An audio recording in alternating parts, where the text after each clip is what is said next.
Here in Canada, Ontario's deficit and scandal-plagued Liberal government threw in the towel today. Premier Kathleen Wynne called an early election after both opposition leaders said they wouldn't support her budget. Voters in Ontario will now go to the polls on June 12th. Jennifer Tryon reports.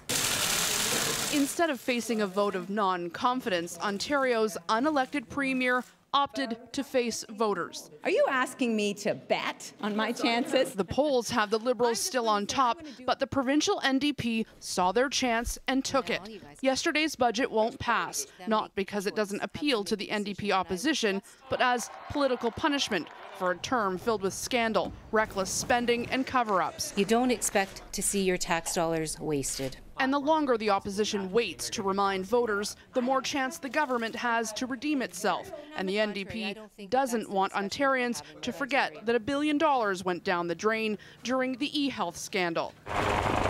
The Orange Air Ambulance debacle wasted millions in salaries to executives. But perhaps the biggest stink still lingering over Queen's Park is the smell of the gas plant cancellation, wasting another $250 million of taxpayers' money. In the real world, if you make a mistake, you own up to it or face the consequences.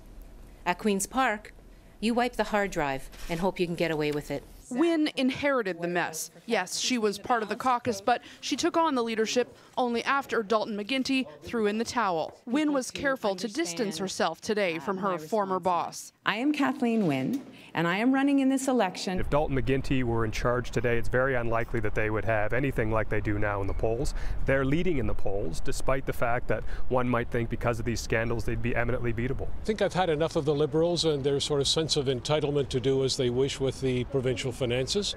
And so I think it would probably do us some good to exercise our right to vote. Kathleen Wynne has an expensive record of failure. All the parties have been preparing voters for an election campaign for weeks. I set goals. But it's the Liberals that need Ontarians to forgive and forget. The Liberals and the Conservatives still seem to be in a dead heat for the most popular party who will actually take an election. The NDP have a lot of ground to travel. The votes will be cast June 12th in Ontario, 28 days for opposition leaders to remind the electorate what they've lost under the Liberals, 28 days for the Liberals to reinvent themselves. Jennifer Tryon, Global News, Toronto.